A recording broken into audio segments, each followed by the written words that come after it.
Good morning my dear student. आज हम लोग बात करने वाले हैं जो बेसिक टर्म्स से या इम्पॉर्टेंट जो टर्म्स थे उन्हीं के बारे में डील करना है। अगर पिछले लेक्चर की थोड़ा सा बात करें तो वहाँ पे हमने आपको ये बताया था कि लेवल सरफेस क्या होती है, प्लम्ब लाइन क्या होती है, ठीक है।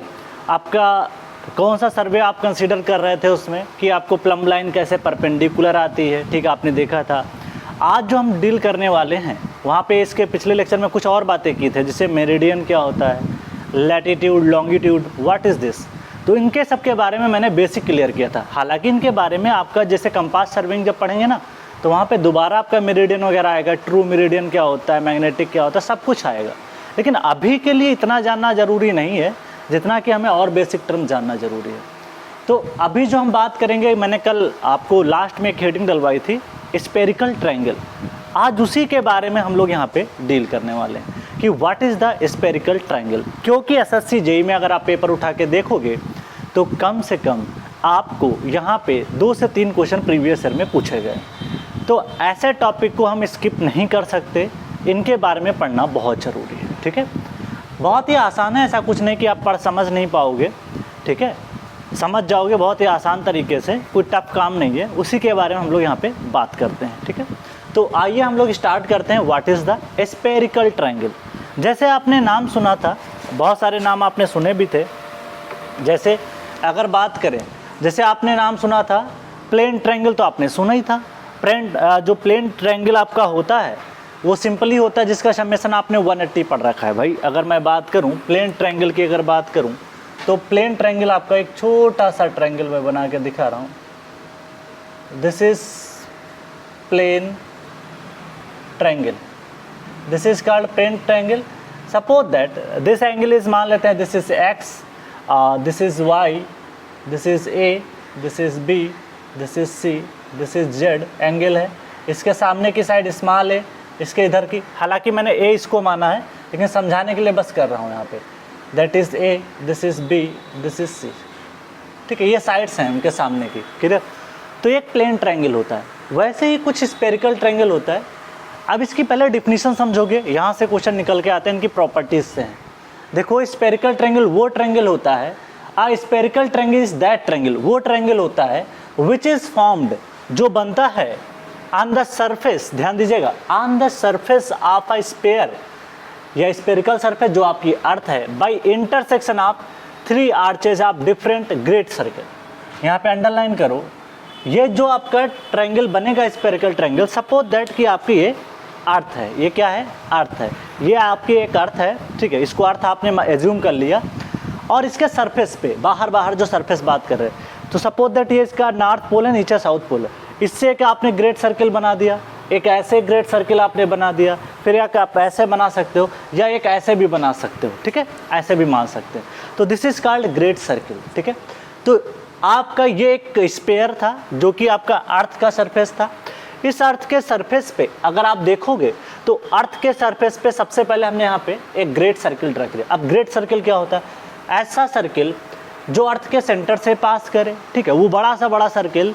इसका नाम इसलिए ग्रेट क्यों पड़ा, ग्रेट इसलिए पड़ा क्योंकि इसको अगर हाफ पार्ट में डिवाइड करेंगे तो ये आपका सबसे बड़ा से बड़ा सर्कल निकल के आता है, ठीक है। तो अगर सपोज दैट 3 सर्कल यहाँ पे मैंने बनाए हैं एनालिसिस करने के लिए, ऐसे आप इनफाइनाइट बना सकते हो, ठीक है। चलो देखो, सबसे पहले एक स्फीयर था, ये आपका स्फीयर है, दैट इज, ये तो आपकी स्फीयर है, अर्थ है, स्पेरिकल सरफेस है, ओके। अब देखो क्या है, स्पेरिकल है, तो सबसे पहले आपको कलर के हिसाब से मैं बता देता हूँ। एक ब्लैक कलर में जो मैंने बनाया वो ऐसे बना, ये समझ लो आपकी अर्थ है, कुछ ऐसे करके आपकी अर्थ है, ये समझ लो अर्थ है। तो इसके इस तरीके से इक्वेटर पे एक आपने क्या कर दिया, सर्कल बना दिया। अच्छे से समझिएगा, मेरे पास कोई बहुत विशेष डायग्राम नहीं है लेकिन मैं कोशिश कर रहा हूँ कि आपको समझ में आ जाए। ये आपका स्फीयर है, एज्यूम करो ये आपका एक स्फीयर है, ऐसे एक स्फीयर है, गोला है, ठीक। और इसके चारों ओर पेरीफेरी पे एक इक्वेटर से पास कराते हुए एक आपने क्या किया, स्फीयर, जैसे एक वाटरमेलन मान लो, तरबूज मान लो, उसको सेंटर से जब कट करते हो तो उसके पेरीफेरी पे जो लाइन ज्वाइन करते हो वो एक आपका ब्लैक कलर में हमने एक सर्कल बना दिया, ठीक है। तो इस तरीके से इसे बोलते हैं ग्रेट सर्कल। ऐसे एक और बना सकते हैं, कई इनफाइनाइट बन सकते हैं, बट हम यहाँ पे ट्रायंगल बनाना है इसलिए 3 बनाएंगे। फिर एक ब्लू कलर का जो दिखाई पड़ रहा है ये भी एक ग्रेट सर्किल बना है, और सारे के सारे इसके सेंटर से पास कर रहे हैं, ठीक है। मतलब इसके पेरीफेरी से आप बाहर लेके आओगे, इस तरीके से बाहर लेके आओगे तो इसे बोला जाता है दैट इज ग्रेट सर्किल, ठीक है। तो ये आपका एक स्पेयर है, ये एक आपका स्पेयर है, ठीक। तो आप इसके टॉप पे पकड़ो, पोल को पकड़ो, उससे बाहर एक डोरी बांध दो इसके ऐसे करके, ठीक है, इस तरीके से, तो ये भी एक ग्रेट सर्किल आपका हो जाएगा। तो ये ब्लू कलर वाला भी एक क्या है, ग्रेट सर्किल। ऐसे ग्रीन कलर वाला भी एक आपका ग्रेट सर्किल निकल के आएगा। 3 इसलिए लिया क्योंकि मेरे को ट्रायंगल समझाना था, इसलिए मैंने 3 कंसिडर किया। ऐसे इनफाइनाइट आ जाएंगे, कितने भी बना सकते हो। That's clear. चल, तो इस तरीके से हमने यहाँ पे इस चीज़ को आपको बना के दिखा दिया। अब ये तीनों ट्रायंगल आपके ध्यान रखिएगा, जहाँ पे ये इंटरसेक्शन करते हैं, कहीं पे भी इंटरसेक्शन आप करा सकते थे, वो ट्रायंगल कहीं पे भी बन सकता था। हो सकता जैसे आपने ये बनाया, मैं कोई और साइड भी कंसिडर करके बना सकता था, ठीक है, लेकिन ये बड़ा निकल के आ रहा था ट्रायंगल, इसलिए इसको समझाने की कोशिश कर रहा हूँ। ध्यान दीजिएगा, ये जो ब्लैक कलर में जो आपका सर्किल गया है और जो ब्लू कलर में सर्किल गया है, जहाँ पे इंटरसेक्ट करेंगे एक आपका पॉइंट हो जाएगा। ध्यान दीजिएगा, यहाँ पे लिखा भी गया है कि इंटरसेक्शन है, स्पेयर जहाँ पे वो इंटरसेक्ट करते हैं, क्या करते हैं, इंटरसेक्ट। तो जहाँ पे वो कट करते हैं ना, उसी को कंसीडर किया गया, जहाँ पे वो कट करते हैं, ठीक है। तो कट कहाँ पे करेंगे, एक सर्किल यहाँ पे कट किया, ठीक। फिर ग्रीन वाला सर्किल जो है ना, ब्लू वाले को कहाँ पे कट करेगा, या तो इधर आ जाओ थोड़ा सा, तो ये ब्लू कलर हो गया। फिर हमने देखा जो ग्रीन कलर का सर्किल है वो आते आते यहाँ पे ब्लैक कलर को दोबारा कट करेगा, तो ये भी एक आपका आर्च निकल के आएगा, दैट इज ए बी। ये एक आर्च है, ए बी एक आर्च है जो कि स्पेरिकल है थोड़ा सा, ठीक है। आर्च थोड़ा सा कर्वेचर तो होगा ही आर्च में। उसके बाद में फिर ये सर्किल आगे गया, ऊपर गया और यहाँ पे कट किया, तो जहाँ पे ब्लू और ग्रीन को कट किया है यहाँ पे एक पॉइंट मिल गया। फिर आप क्या करो, जो ये पॉइंट आपके इंटरसेक्शन आए हैं इनको ज्वाइन कर दो। तो एक्चुअली इनको जब ज्वाइन करोगे, हमें स्पेरिकल ट्रायंगल लेना है, तो जो आर्चेस निकल के आएंगी उसको आप ज्वाइन कर दोगे, ठीक है। तो इसको हमने क्या किया, इसको हटाने के बाद में एक डायग्राम यहाँ पे बना दिया, ठीक है। छोटा डायग्राम है इसी का ही पार्ट, मैं उतना बड़ा नहीं बनाया हूँ, बट समझना है हमको। तो आप देखोगे AC ये वाली साइड हो गई, इसकी ये वाली पार्ट हो गई, BC आपका ये वाला पार्ट हो गया, BC ये वाला पार्ट हो गया, और जो AC पार्ट SB पार्ट है वो ये वाला पार्ट हो गया, ठीक। चल, तो इसे बोला जाता है स्पेरिकल ट्रायंगल। जो स्पेयर, 3 स्पेयर के, मतलब स्पेयर के जो सरफेस पे जो 3 इंटरसेक्शन जो वर्टिसेस इसकी निकल के आते हैं, सीड्स जिसको बोलते हो, उन्होंने बोला उनको ज्वाइन करने से इन वर्टिसेस जो आर्चेज हैं, आर्चेज के जो वर्टिसेस हैं, जो आर्क निकल के आई है ना, आर्क के जो वर्टिसेस हैं, जो सीड्स पॉइंट हैं, उनको ज्वाइन करने से जो ट्रायंगल बनता है that is called spherical triangle. ये बात बहुत इंपॉर्टेंट है, ठीक है। अच्छा, इसमें बहुत इंपॉर्टेंट पॉइंट जो निकल के आते हैं 3, जो एग्जाम में अक्सर पूछे जाते हैं, उन्हीं के बारे में बात करेंगे अभी, ठीक है। तो इस चीज़ को ध्यान रखिएगा। अब जो रेड कलर से जो मैंने ज्वाइन किए हैं तीनों ट्रायंगल, इसे बोला जाता है प्लेन ट्रायंगल। जैसे एक ट्रायंगल, सिंपल ट्रायंगल जो आप पढ़ते हो, this is called plane triangle. ये बात आपको क्लियर होनी चाहिए। ध्यान रखिएगा। आप ये बताओ, एक लाइन मैंने ये ज्वाइन की, एक लाइन मैंने कर्वेचर ज्वाइन की, तो आप बताओ कर्वेचर वाली लेंथ ज़्यादा होगी कि स्ट्रेट लाइन ज़्यादा होगी? जाहिर सी बात है कर्वेचर लेंथ ज़्यादा निकल के आएगी, क्योंकि पाथ स्ट्रेट नहीं है, ठीक। तो कर्वेचर लेंथ हमेशा क्या निकल के आएगी? ज़्यादा। इस पर भी क्वेश्चन आते हैं, ठीक है, तो इसको भी देखेंगे। तो ये प्रॉपर्टी निकल के आ जाती है। एंगल मैं बता दूं, यहाँ पे एंगल अल्फा है पूरे, इस जो आपका यहाँ पे साइड गया है, इस साइड से, सॉरी यहाँ पे इसको थोड़ा सा एक्सटेंड करो, दिस इज़ द साइड, यहाँ पे इसको भी एक्सटेंड करो, ठीक है, इससे ज्वाइन करोगे, हाँ यहाँ पे सही। तो जहाँ पे आप ध्यान रखिएगा, इनके बीच का जो एंगल है, this angle is alpha, this angle, ये सारे दिए हुए हैं। This is the alpha, this is the alpha, this is the आपका एंगल है गामा, दिस इज़ गामा, और दिस इज़ द बीटा। थोड़ा सा कॉम्प्लेक्स हो गया फिगर है, बट परेशान नहीं होना, यहाँ पे मैं सारे टर्म बता भी दूंगा आपको, ठीक है। तो ध्यान रखिएगा, ये जो अल्फ़ा बीटा है ना, ये स्पेयर, जो एक लाइन इधर स्पेरिकल गई है, एक लाइन इधर गई है, उनके बीच का एंगल अल्फ़ा, ये है गामा, ये है क्या है? बीटा। साइड की बात करूँ, ये कैपिटल ए है, तो इसके स्पेरिकल साइड जो है ना, ये ग्रीन वाली है, यहाँ तक ए है। इसके सामने की साइड मैंने बी मानी, ये जो कर्वेचर ब्लू कलर में दिखा रहा है ये बी हो गया, और जो सी के सामने है वो ब्लैक कलर में जो आपको दिखाई पड़ रही लाइन है, दिस इज सी। ये साइड्स हैं स्पेरिकल ट्रायंगल की। इंपॉर्टेंट क्वेश्चन, बहुत इंपॉर्टेंट क्वेश्चन है, ये आपके जेई में पूछे भी गए हैं, इसलिए मैं पढ़ा भी रहा हूँ इसको, ठीक है, नहीं तो लोग स्किप कर देते हैं। देखो यहाँ पे क्या हो रहा है कि दैट इज़ अल्फ़ा जो है ना, वो ज़्यादा निकल के आएगा, क्योंकि आप डायग्राम से भी देख सकते हो, अल्फ़ा एक्चुअली स्पेरिकल एंगल है, ठीक है, और जो x है ये एंगल आपका जो प्लेन ट्रायंगल फॉर्म कर रहा है उसके बीच का एंगल, तो जाहिर सी बात है ये एंगल ज़्यादा होगा। ठीक है, तो ये एंगल अगर ज़्यादा हो, क्योंकि देखो इसके बीच में डायग्राम से ही पता चल रहा है कि आपका x कम है एज कम्पेयर टू अल्फ़ा, तो alpha is greater than x, beta is greater than z, gamma is greater than y, सारे एंगल मैंने मार्क कर रखे हैं। ठीक है, तो ये बात आपको क्लियर हो जानी चाहिए। फिर बात करते हैं तीनों का, जब देखो जब ये बड़े आपस में तो उनका समेशन भी बड़ा होगा, तो alpha plus beta plus gamma is greater than X plus Y plus Z. इसका मतलब डिफिनीशन के फॉर्म में एग्जाम में कैसे क्वेश्चन बनाएगा, कहेगा कि स्पेरिकल ट्रायंगल का जो समेशन है एंगल का वो दिस इज ग्रेटर देन जो आपके सिंपल या प्लेन ट्रायंगल्स होते हैं उनसे ज़्यादा होता है। यस, ये बात हमारी सही है, तो ये बात आपकी ट्रू हो जाती है। R is the radius of great circle. देखिए आर क्या है, रेडियस है, ऐसे समझ लो इसके सेंटर से जो अर्थ के सरफेस पे जो डिस्टेंस आएगी, भाई ये सेंटर है, सेंटर से इसके सरफेस पे कोई भी पॉइंट होगा वो रेडियस ही कहलाएगा। तो वही चीज़ मैंने यहाँ पे दिखा दी, वो is the centre of the earth. Arch of sphere ये हो गया BC आर्च है। A1 is the tangent to arc A1। यहाँ पे पॉइंट ले लो, इस पे सर्किल पे एक आप टेंजेंट बनाओगे तो A1 ये आपकी इधर निकल के आ जाएगी एट A, और A2 भी tangent at arc AB, that is आपका निकल के आ जाएगा एट दिस। तो AB पे एक आर्च आपने खींच दिया और एक आपने टेंजेंट खींच दिया AC के ऊपर। ठीक है, ये टेंजेंट कहलाते हैं। दूसरे पॉइंट यहाँ पे स्पेरिकल ट्रायंगल की बात करते हैं, that is it is defined as the angle between the tangent to the great circle drawn at the point of intersection. जहाँ पे ये पॉइंट ऑफ इंटरसेक्शन हो, ठीक है, तो ये जो एंगल निकल के आता है, ठीक है, that is spherical angle. Spherical angle वो एंगल होता है जब आप दो टेंजेंटें खींच लो। यहाँ पे देखिए एक्चुअली कर्वेचर बनना है तो एंगल निकालने के लिए आपको टेंजेंट तो लगाना ही पड़ेगा। भाई कहीं पे भी स्लोप अगर वेरी करता है तो आप क्या करते हो, टेंजेंट खींचते हो।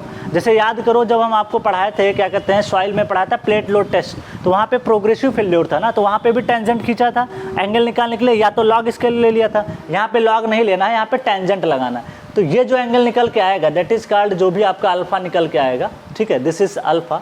जो भी एंगल होगा दैट इज अल्फा, ये एंगल अल्फा है। Alpha angle is nothing but it is the जो भी टेंजेंट आपने A1 और A2 के बीच में जो भी टेंजेंट खींचा है तो वही आपका निकल के आएगा, that is angle of the sphere. ठीक है, फिर बात करते हैं, तो यहाँ पे एंगल हो गया A1 A2। यहाँ पे देख सकते हो A1 A2, इसकी वैल्यू किसके बराबर है, दैट इज A अल्फा के बराबर है। किसके बराबर है, अल्फा के बराबर। ठीक है, चल आगे बात करते हैं, that is length of arc. Length of arc अगर आप देखोगे, एंगल आपने एक डिफिनीशन पढ़ रही थी ना, that is angle is equal to arc upon radius, यही पढ़ते हो। तो आर्क इज इक्वल टू क्या हो जाएगा, एंगल इंटू रेडियस, तो R इंटू θ3। AB आर्क आप देख सकते हो, दैट इज द AB है, इसके बीच में एंगल कितना सेंटर पे मैंने माना θ3, तो आप लिख सकते हो R इंटू θ3। फिर लिखा जा सकता है ऐसे, सिमिलरली इसको भी लिखा जा सकता है AC को R इंटू θ1, तो AC को R इंटू θ1। BC को भी लिखा जा सकता है क्या, R इंटू θ2, तो BC को लिख लिया। अब यहाँ पे R is a common and can not be use in the astronomy due to the very high large value. इसमें यूज नहीं करते तो हम लोग एंगल मान के चलते हैं, तो इसलिए आर्च की वैल्यू जो है एंगल के बराबर हम लोग यहाँ पे मान के चलते हैं। ठीक है, चल बहुत ज़्यादा लार्ज होती है इसलिए इसको एंगल के फॉर्म में ही लेते हैं as compare to this angle. अब यहाँ पे कुछ और पॉइंट निकल के आएंगे, पहले आप इसको नोट डाउन करें। यहाँ के कुछ की पॉइंट्स निकल के आएंगे जो मैं सारे लिखा दूंगा आपको, ठीक है। तो पहले आप इसको डायग्राम जरूर बना लेना क्योंकि कन्फ्यूजन कुछ है नहीं टप में। एक पहले स्पेयर बनाओ, फिर ऐसे ऐसे करके बना लो, पेंसिल से बना लेना या जैसे आपको सूटेबल लगे, लेकिन डायग्राम अपने शब्दों में एक बार क्लियर होना चाहिए क्योंकि डायग्राम नहीं बनाओगे 4 दिन बाद भूल जाओगे, ठीक है। तो डायग्राम मैंने यहाँ पे आपको बना दिया, ठीक। चलो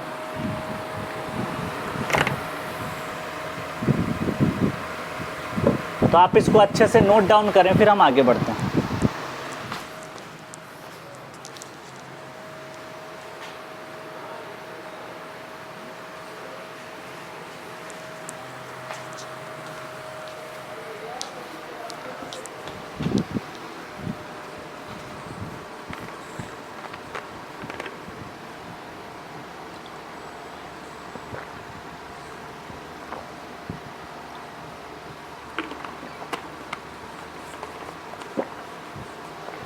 चलो अब आगे बढ़ते हैं, इसके की पॉइंट्स के बारे में बात करते हैं कि मतलब इसके क्या इंपॉर्टेंट पॉइंट्स निकल के आते हैं, उनके बारे में बात कर लेते हैं। काफ़ी इंपॉर्टेंट हैं, यहाँ से मेरे को 2-3 क्वेश्चन तो मिल ही जाएंगे इस टॉपिक से।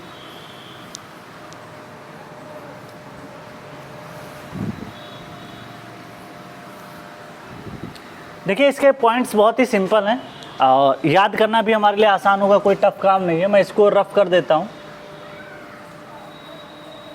डायग्राम नहीं मिटाऊंगा।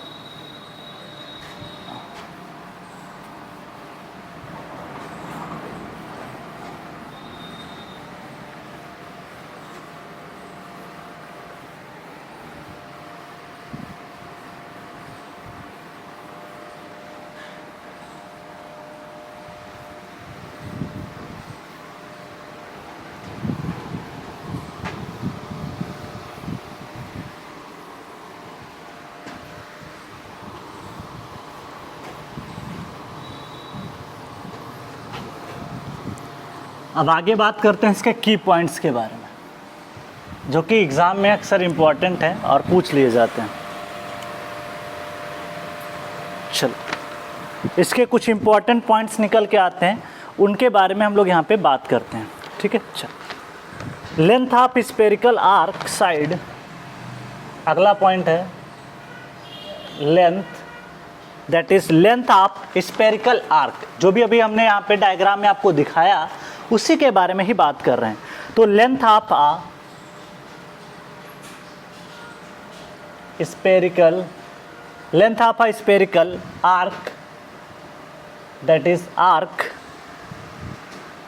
ये इसको side of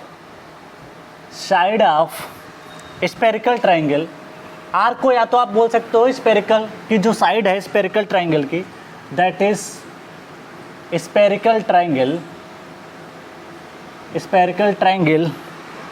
defined as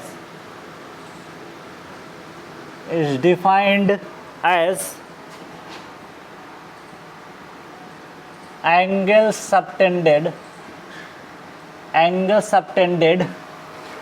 by that side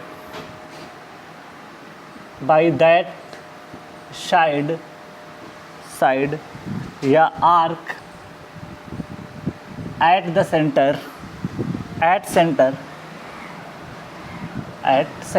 ठीक है।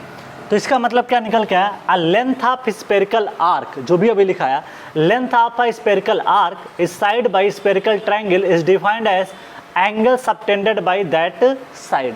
आर्क को बहुत ज़्यादा मान लिया था, इसलिए यहाँ पे आपको जो भी एंगल सबटेंड होगा उसी के बराबर वो आर्क निकल के आएगी। ठीक है, तो ऐसा भी एग्जाम में स्टेटमेंट बन सकता है। नेक्स्ट बहुत ही इंपॉर्टेंट है प्रॉपर्टीज ऑफ स्पेरिकल ट्रायंगल। ये तो आपके एग्जाम के लिए very very important, properties of spherical triangle, properties of spherical triangle, इसके बारे में हम लोग यहाँ पे बात करेंगे।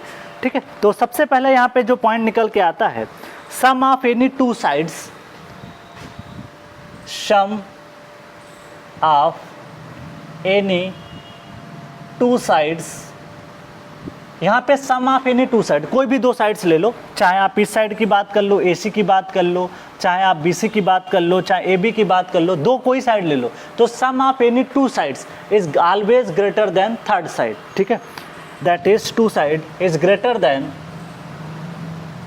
थर्ड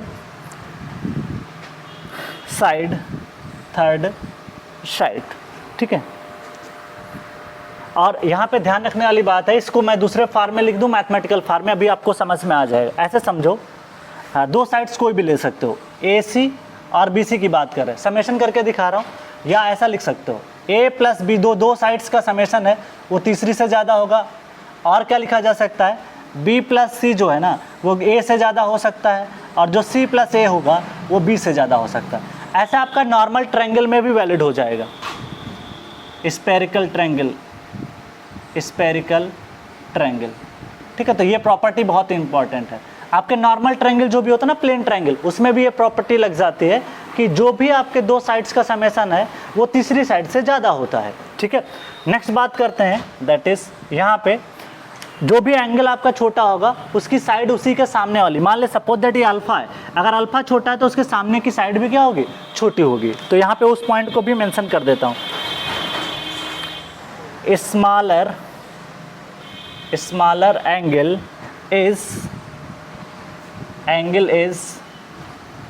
अपोजिट टू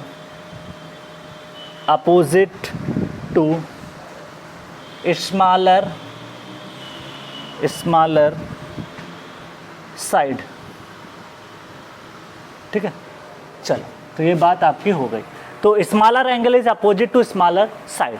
जो भी आपकी स्मॉलर एंगल्स होंगे उसी के सामने की आपकी स्मॉलर साइड भी निकल के आ जाती है। नेक्स्ट बात बहुत ज़्यादा इंपॉर्टेंट है, थर्ड पॉइंट ऑफ डिस्कशन है, दैट इज, ये अक्सर आपके एग्जाम में पूछा जाता है, each side of spherical triangle must be less than to equal, each side of spherical triangle must be less than equal to 180। ठीक है, या ऐसा लिख सकते हैं, ईच एंगल ऑफ, बहुत इंपॉर्टेंट है, ईच एंगल ऑफ स्पेरिकल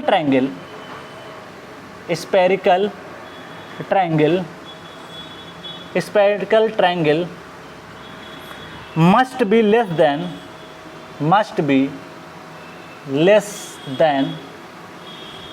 180। ठीक है, must be less than 180। ध्यान रखने वाली बात है कि जो each angle of spherical triangle है, स्पेरिकल ट्रायंगल का है, अभी आपने क्या माना, जो भी अल्फा माना, बीटा माना, गामा माना, ध्यान रखने वाली बात है कि this is the must be less then 180 से ज़्यादा आपका नहीं होना चाहिए। तो अल्फा इज नॉट, अल्फा जो है आपका 180 से ज़्यादा नहीं होना चाहिए। तो मस्ट बी लेस देन मतलब 180 से कम ही होना चाहिए। इसका मतलब ये होगा कि अल्फा जो है लेस देन 180 होना चाहिए, उसके बराबर भी नहीं होना चाहिए और उससे ज़्यादा भी नहीं होना चाहिए। ये प्रॉपर्टी स्पेरिकल ट्रायंगल की, ऑब्जेक्टिव मिलेगा ज़रूर। ठीक है, आगे बात करते हैं, क्लियर। इसको और भी नाम दे देते हैं, 180 को और क्या लिखा जा सकता है, और पाई भी लिखा जा सकता है। तो एग्जाम में 2 लैंग्वेज में लिख सकता है, लेस देन 180 और ब्रैकेट में पाई और 2 राइट एंगल, ऐसे करके प्रॉपर्टी दे देगा, 2 राइट एंगल। तो एग्जाम में पढ़ लेना अच्छे से, राइट एंगल, 2 राइट एंगल मतलब 180, पाई का मतलब भी 180। तो सारी बातें निकल के आपकी ये आ जाती हैं। ठीक है, चलो नेक्स्ट बात करते हैं, चलो नेक्स्ट प्रॉपर्टी की बात करते हैं। ये तो आपने यहाँ पे लिख ही लिया। ठीक है, तो इसका मतलब ये हुआ, इसको मैथमेटिकल फॉर्म में लिखना चाहूँ तो ऐसा लिख सकता हूँ, alpha less than 180, beta less than 180 और गामा लेस देन 180। तो ये आपकी प्रॉपर्टी निकल के आ जाती हैं। ठीक है, तो इसको ध्यान रखिएगा। नेक्स्ट बात करते हैं, sum of 3 sides must be. Next बात करते हैं, सम ऑफ 3 स्पेरिकल एंगल। अगला पॉइंट जो इंपॉर्टेंट निकल के आता है, चौथा point, sum of 3 spherical angle, 3 spherical angles, बहुत इंपॉर्टेंट पूछा गया है SSC JEE में। Sum of 3 spherical angles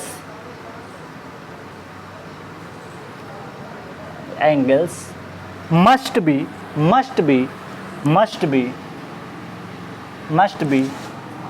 180 degree to 540 degree, इसी के बीच लाई करना चाहिए। 180 से लेकर के 540 के बीच में। कैसे मालूम पता, 3 का समेशन करोगे, एक का समेशन अगर आपका 180 से कम है तो दूसरे का भी समेशन 180 से कम हो, तीसरे का भी, मतलब तीनों का समेशन भी करोगे तो 180 प्लस 180 से कम मान लेते हैं, 170 कुछ भी मान लेते हैं, तो 540, 18 3 54, 540 से कम ही निकल के आएगा ना, क्योंकि ये 180 से कम है। तो इसका मतलब ये जो तीनों का समेशन लाई करेगा ना, 180 से तो ज़्यादा होगा लेकिन 540 से कम, 540 से ज़्यादा नहीं हो सकता। तो ऐसा ऑब्जेक्टिव क्वेश्चन पूछा, 3 ऑप्शन बना के देगा कि तीनों साइड्स का जो समेशन है एंगल का, स्पेरिकल एंगल का, वो किससे कम होना चाहिए। 4 ऑप्शन बना देगा, 360, 350 ऐसे करके बनाएगा, तो 540 से क्या होना चाहिए, कम। तो इस तरीके से इसको ध्यान रखना है। ठीक है, तो इसके बीच में, या इसको और फॉर्म में लिख सकते हैं क्या, दैट इज, इसको और करके लिख सकते हैं मैथमेटिकल फॉर्म में, 180 that is alpha plus beta plus gamma less than 540। ये हो गया इसका मैथमेटिकल फॉर्म। ठीक है, चलो क्लियर। तो इस तरीके से सारी प्रॉपर्टी मैंने यहाँ पे बात की। इसको दूसरा भी बोल सकता है कि जो 540 है इसको बोला जा सकता है, 540 को एग्ज़ाम के लैंग्वेज में और क्या बोला जा सकता है, इसको 6 पाई बोला जा सकता है, 6 पाई और 6 राइट एंगल, सॉरी 6 पाई नहीं 3 पाई, 3 पाई और 6 राइट एंगल से कम होना चाहिए। तो लैंग्वेज ध्यान रखिएगा, 6 राइट एंगल का मतलब 9 छक्के 54, 540 से कम। तो 6 राइट एंगल से कम होना चाहिए। तो लैंग्वेज पढ़ लेना अच्छे से, या तो वो कुछ भी घुमा के पूछ देगा, या तो न्यूमेरिकल फॉर्म में मतलब 540, या तो लैंग्वेज फॉर्म में बोलेगा तो 6 राइट एंगल, या 3 पाई भी बोल सकता है। तो इसके बारे में आपको पता होना चाहिए, ठीक है। चल, तो इस तरीके से सारी बातें हमने की। पहले आप इसको नोट डाउन करें, फिर आगे इसके बारे में बात करते हैं।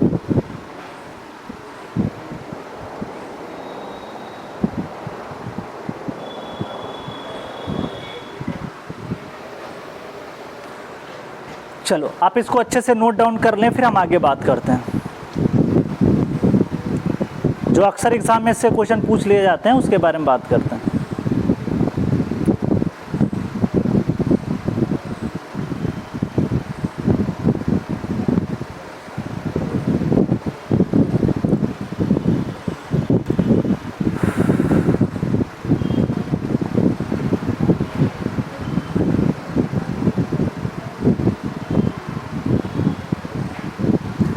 चलो, अब इसको आपने नोट डाउन कर लिया होगा, तो मैं आगे बढ़ता हूँ। अच्छे से इसको नोट डाउन कर लें, फिर हम आगे बढ़ते हैं। देखिए, ये सारे ऑब्जेक्टिव क्वेश्चन निकल के आते हैं, और आपको कभी पहले पढ़ा नहीं होगा तो फिर समझ में नहीं आता, इसलिए मैंने पूरा टाइम आपको दिया। अब आप प्रीवियस ईयर क्वेश्चन जब लगाओगे खुद ही लगा ले जाओगे। और एक काम और आपको करना है, मेरे साथ जो भी चैप्टर आप पढ़ते जाओ, जैसे पहले यूनिट कंप्लीट होगी, आप उठाओ प्रीवियस ईयर अपने आप खुद ही लगा डालो अब, ठीक है। अब बहुत ज़्यादा ऑब्जेक्टिव तो हम इस बार नहीं करा पाएंगे, जैसे सॉइल में उतना कराया है, क्योंकि अब टाइम थोड़ा सा कम है, और आप खुद ही कर ले जाओगे। इतना अच्छे से हम क्लियर कर देंगे सारी चीज़ों को कि आप प्रीवियस ईयर उठाओगे, देखोगे यार सर ने क्लास में डिस्कस किया, मैं खुद ही कर ले जाऊँगा। जो चीज़ खुद से सीखोगे ना, वो ज़्यादा बेटर बैठेगी, ठीक है। तो उससे आपको फ़ायदा मिलेगा। आपको 1 घंटे का वीडियो भी देखने को ज़्यादा नहीं फ़र्क पड़ेगा। आप उठाओ, आपका चैप्टर कंप्लीट, 30-35 क्वेश्चन हर एक चैप्टर में पूछे गए हैं। 30-35 आपने उठाया, क्वेश्चन सॉल्व कर लिए खुद से, 40-45 मिनट में सॉल्व हो गए, ठीक है।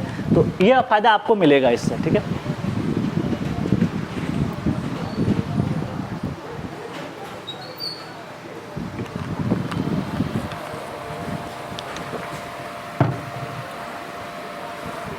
आगे बढ़ते हैं, ठीक है। ये बात तो क्लियर हो गई होगी।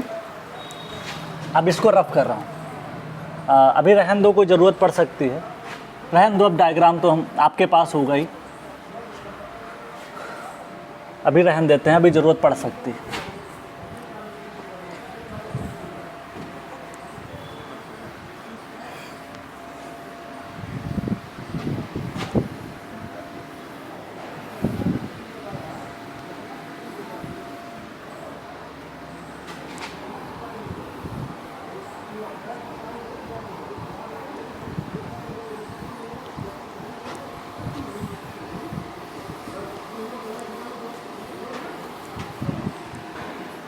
चल, आगे बात करते हैं। कुछ और पॉइंट्स हैं इसके डिस्कशन के, वो हम बात कर लेते हैं। देखो, डायग्राम में फिर से दोबारा यहाँ पे थोड़ा सा कंप्लीट कर देता हूँ, ताकि आप सारी चीज़ें क्लियर कर पाओ। ये चीज़ इस तरीके से था, ये ऐसे बना, ठीक। चलो आगे बढ़ते हैं। नेक्स्ट इंपॉर्टेंट टॉपिक ये निकल के आता है, what is spherical excess. Spherical access क्या होता है उसके बारे में बात करते हैं। देखिए, एक्सेस का मतलब होता है अधिक, उसी के बारे में बात करते हैं, ठीक है। चलो, तो यहाँ पे हम बात कर लेते हैं, दैट इज स्पेरिकल एक्सेस का मतलब ये होता है कि जो भी स्पेरिकल एंगल का समेशन हो वो 180 से कितना ज़्यादा है, that is called spherical excess. एक बार फिर से सुनिएगा अच्छे से, जो समेशन ऑफ स्पेरिकल एंगल्स हैं, alpha plus beta plus gamma minus अगर मैं 180 कर दूं, तो मेरे को ये बता देंगे कि ये कितना स्पेरिकल एक्सेस है as compare to plane triangle, ठीक है। तो प्लेन ट्रायंगल का समेशन कितना होता है, 180। इसका मतलब alpha plus beta plus gamma minus 180 कर हम कर दें तो मेरे को एक्सेस पता चल जाएगा, ठीक है। चल, तो यहाँ पे मैं लिख रहा हूँ पहला point, that is amount by which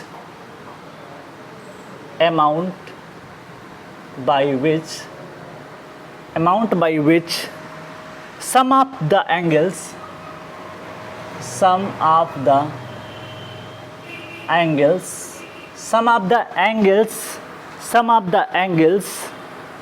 of a spherical of a spherical triangle exceeds by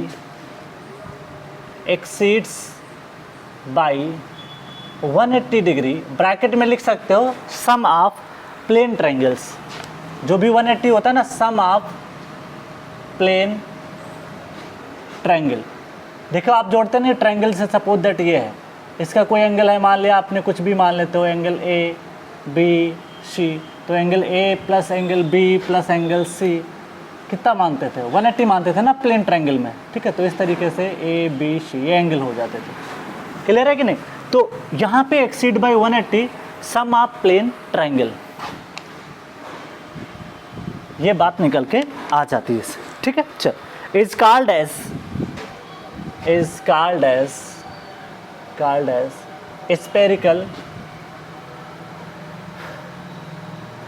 spherical excess. देखिए एग्जाम में क्वेश्चन कैसे ऑब्जेक्टिव बना सकता है, आप बात समझिएगा अच्छे से। यहाँ पे देखो क्या कर सकता है, वो बोलेगा कि सम ऑफ जो स्पेरिकल एंगल है उनका समेशन मान लेते हैं 510 है, और आपसे पूछेगा बताओ स्पेरिकल एक्सेस कितना है, 180 में से सब्ट्रैक्ट कर दीजिए, तो आपका एंगल, या मान लेते 360 है, मान लेते हैं 360 है स्पेरिकल, जो भी आपके एंगल्स बन रहे हैं उनका समेशन, मतलब alpha plus beta plus gamma का समेशन जो है वो आपका 180 मान ले 360 है, ठीक। तो आपसे पूछा बताओ स्पेरिकल एक्सेस कितना होगा, 180 सब्ट्रैक्ट कर दीजिए, 360 माइनस 180 इक्वल टू 180, तो स्पेरिकल एक्सेस पता चल जाएगा। तो यहाँ पे मैथमेटिकल फॉर्म में अगर मेरे को लिखना पड़े, मैथमेटिकल फॉर्म में अगर मेरे को लिखना पड़े तो क्या लिख सकते हैं, मैथमेटिकल फॉर्म में अगर लिखना पड़े तो हम लिख सकते हैं that is alpha plus beta plus gamma minus 180 equal to spherical excess, ये फार्मूला हो गया आपका, ठीक है। तो कोई भी ऑब्जेक्टिव क्वेश्चन निकल के अगर आ भी जाता है एग्जाम में तो आप करके चले आओगे, ठीक है। चल, बहुत अच्छे से सर्वे को डील करना है, अच्छे से एकदम से।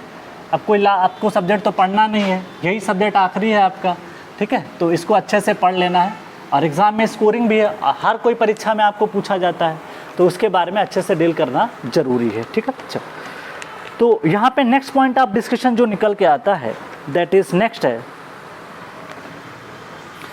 पॉइंट और इम्पॉर्टेंट है, दैट इज़ थर्ड पॉइंट ये कह रहा है कि दो sum of three sides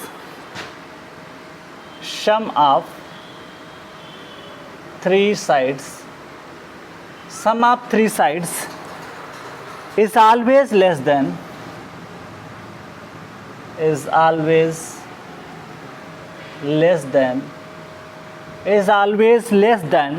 the circumference of the great circle, less than the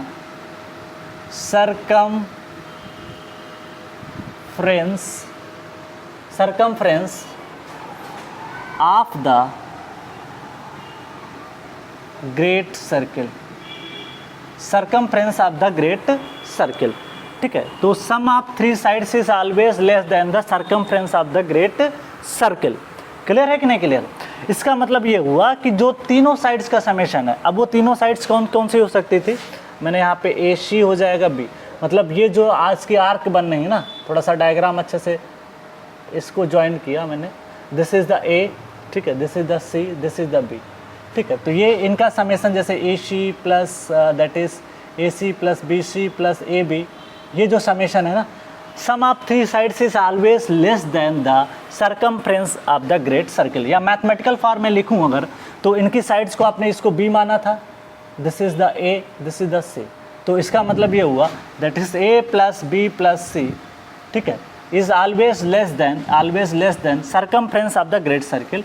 circumference क्या होता है, 2 पाई आर, ठीक है, दैट इज़ 2 पाई आर, इसको लिखा जा सकता है। आर इज़ द रेडियस, आप मीन रेडियस मानना चाहो, एग्जैक्ट मानना चाहते हो तो मीन रेडियस वैसे 634 करके समथिंग करके होती है, 63-70 के आसपास होती है, आप इसको लगभग 6400 मान के सॉल्व करते हैं क्वेश्चन है, ठीक है, दैट इज़ 2 पाई आर। तो क्लियर है, तो ये भी एक ऑब्जेक्टिव क्वेश्चन निकल के आ जाता है, आप कैसे समझें। इसका मतलब है इनका समेशन कर दो, अब कोई भी ग्रेट सर्कल उठा लो, देखो यहाँ पे अगर ये आपका एक ग्रेट सर्कल है ब्लू कलर वाला, तो इसकी जो सरकमफ्रेंस निकल के आएगी, जैसे मान लेता हूँ, इसको मान लो ब्लैक कलर को मान लेते हैं, suppose that this is the, ये है इसकी सरकमफ्रेंस ग्रेट सर्किल की, दिस इज द सर्किल की जो है सरकमफ्रेंस है ये वाली, ठीक है। तो ये जो सरकमफ्रेंस निकल के आ रही, जिसकी वैल्यू 2 पाई आर के आसपास बैठेगी अप्रॉक्सीमेट में, आर अगर आप अप्रॉक्सीमेट मान के चल रहे हो, तो ये वैल्यू आपकी ज़्यादा होगी किससे, जो ये ट्रायंगल आपके स्फेरिकल बन रहे हैं उससे क्या होगी, ज़्यादा होगी। तो ये पॉइंट यहाँ पे कह रहा है, ठीक है। नेक्स्ट पॉइंट है, फोर्थ पॉइंट, अगर आपकी इस उसकी सरकमफ्रेंस ज़्यादा होगी तो उसका सरफेस एरिया भी ज़्यादा होगा। तो surface area of a spherical triangle, surface area of a spherical triangle, surface area of a spherical triangle must be less than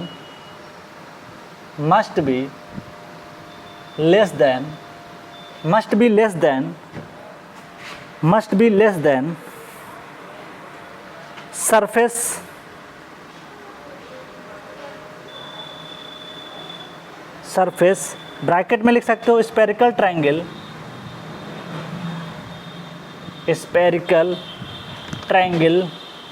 lies in one hemisphere,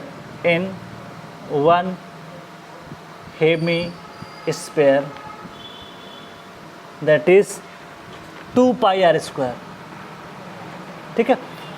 तो surface area of the spherical triangle must be less than surface, जो surface total surface है उससे less ही होगा, because आप जो भी spherical triangle आपका लाई कर रहा है इन वन हेमिस्फेयर, एक ही अर्धगोलार्ध में लाई कर रहा है।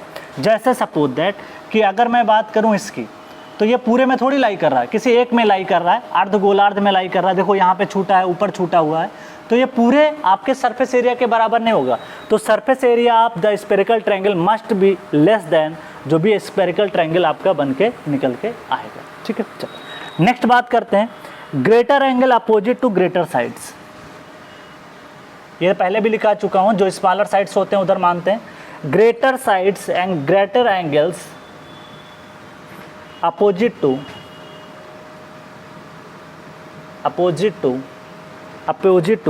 ग्रेटर साइड,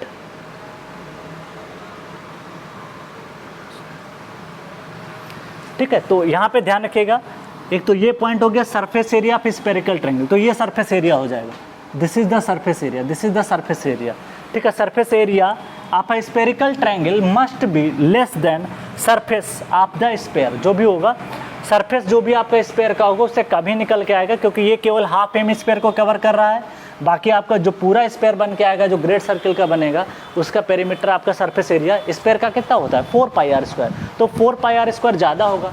ये सरफेस का मतलब यहाँ पे ब्रैकेट में लिख सकते हो, ये सरफेस का मतलब है, दैट इज ब्रैकेट में लिख सकते हो 4 पाई आर स्क्वायर, ठीक है। ये चलो आगे बात करते हैं, पहले आप इसको नोट डाउन कर लें, फिर हम आगे देखते हैं सारी कहानी।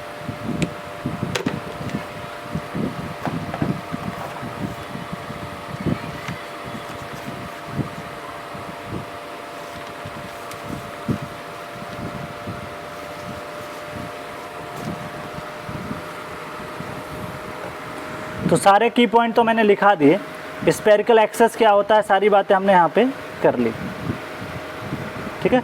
तो इसको ध्यान रखिएगा, एक बार अच्छे से आपने अगर क्लियर कर लिया ना तो फिर आपको कोई दिक्कत नहीं आएगी।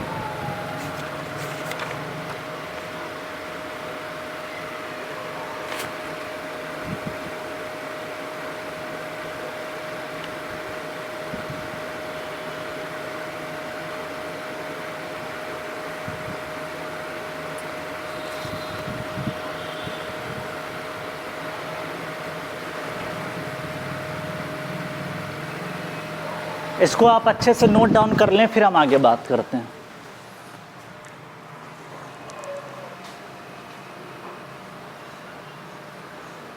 तो ये ऑब्जेक्टिव क्वेश्चन आपको मिल जाएंगे एग्जाम्स में, तो इनको आपको ध्यान रखना है, ठीक है। अब मैं इसको रफ कर रहा हूँ क्योंकि मेरे को यहाँ पे जो है कुछ और डिस्कस करना है। अब हम लोग जो बात करने वाले हैं प्राइमरी डिवीज़न, अभी तक देखो पहला चैप्टर में 3 चीज़ें क्लियर कर चुके हैं, ठीक है। पहले क्या होता है, व्हाट इज सर्वे, सर्वे को डिफाइन किया, इंपॉर्टेंट टर्म भी बात कर ली हमने, ठीक है। और अब जो हम बात करने वाले हैं वो what is the primary division of सर्वे। यहाँ पे दो प्राइमरी डिवीजन, प्लेन सर्वे होता है, एक जियोडेटिक सर्वे होता है, तो उसके बारे में आप बात करने वाले। एक प्लेन सर्वे होता है, एक जियोडेटिक सर्वे होता है, उसके बारे में हम लोग यहाँ पे बात करते हैं।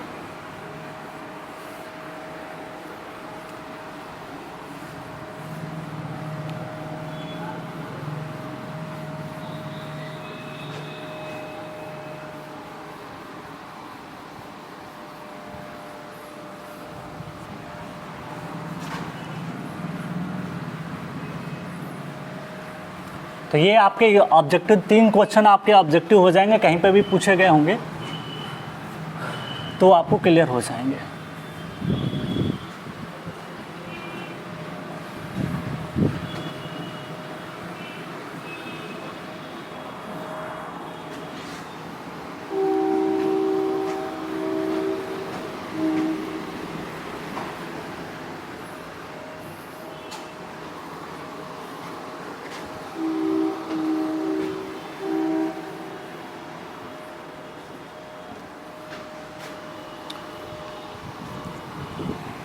तो नेक्स्ट हेडिंग पे बात करने वाले हैं, that is primary division of surveying, ठीक है, that is primary divisions of सर्वे। तो नेक्स्ट पॉइंट ऑफ डिस्कशन निकल के आता है, that is primary divisions of survey, that is 1.4 होगा मेरे को लगता है, 1.4 प्राइमरी। इस पे भी बहुत ऑब्जेक्टिव क्वेश्चन बन के आया है। प्राइमरी डिवीजन्स ऑफ, मुख्यतः कैसे तरीके से डिवीज़न करते हैं आप सर्वे, प्राइमरी डिवीज़न ऑफ सर्वे, ठीक है। चलो इसके बारे में हम लोग यहाँ पे बात कर लेते हैं। तो नेक्स्ट पॉइंट आप डिस्कशन करते हैं यहाँ पे। देखिए प्राइमरी डिवीज़न 2 तरीके से किया गया है, एक प्लेन सर्वे होता है, एक जियोडेटिक सर्वे होता है। अब ये दोनों चीज़ें डिपेंड कर जाती हैं कि आपको डिग्री ऑफ प्रिसीजन कितना चाहिए और आप जो भी एरिया सर्वे करना चाहते हो उसका एरिया क्या है। इन 2 बातों पे सारी चीज़ें डिपेंड होती हैं कि जो प्राइमरी डिवीज़न ऑफ सर्वे होता है वो 2 बातों पे डिपेंड करता है कि आपका जो भी एरिया सर्वे कर रहे हो उसका एक्सटेंट कितना है, कितना लार्ज है, कितना स्मॉल है, उस पर डिपेंड करेगा, और आपको कितने डिग्री ऑफ प्रिसीजन चाहिए, एक्यूरेसी चाहिए, ठीक है। प्रिसीजन का मतलब समझते हो कि आपका जो भी रिजल्ट्स आ रहे हैं कितना प्रिसीजन है, प्रिसाइज है, बोलते नहीं प्रिसाइज होना चाहिए, एक्यूरेट होना चाहिए, ठीक है। थोड़ा सा डिफरेंस रहता है प्रिसाइज और एक्यूरेट में, वो मैं डिस्कस कर दूंगा एरर वाले चैप्टर में। तो यहाँ पे हम बात करेंगे प्राइमरी डिविजन्स ऑफ सर्वे, ठीक है। तो बात कर लेते हैं। It is based on that is primary division of, या इट इज़ लिख सकते हैं, it is based on mainly 2 things. It is based on mainly 2 things. Mainly 2 चीज़ों पे डिपेंड करता है, 2 things, ठीक है। पहला है that is area to be surveyed, area to be surveyed, ठीक है। जो भी एरिया आप सर्वेट कर रहे हो, सर्वेट लार्ज है या स्मॉल है उस पर डिपेंड करेगा, लार्ज और स्मॉल इस पर डिपेंड करेगा, ठीक है। ध्यान रखिएगा लार्ज और स्मॉल। दूसरा है precision is required,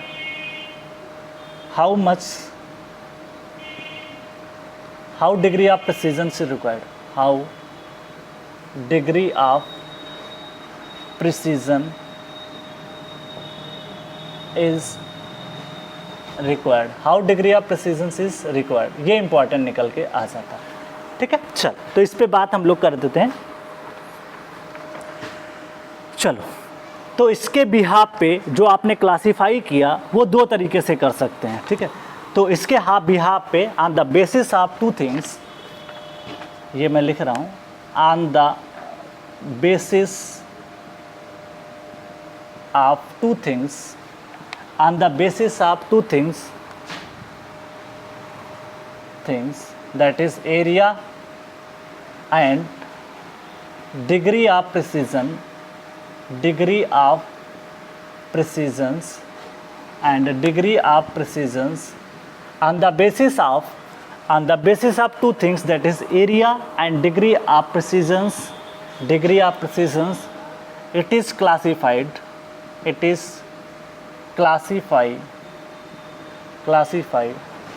in two type. पहला है प्लेन सर्वेइंग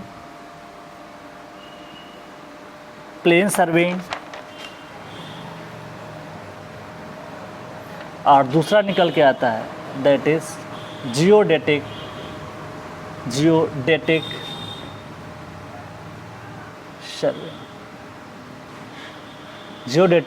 सर्वे। ठीक है, तो इनके बारे में बात करेंगे। अच्छा, नाम में लिखा हुआ है, एक तो प्लेन है, दूसरा जियोडेटिक है।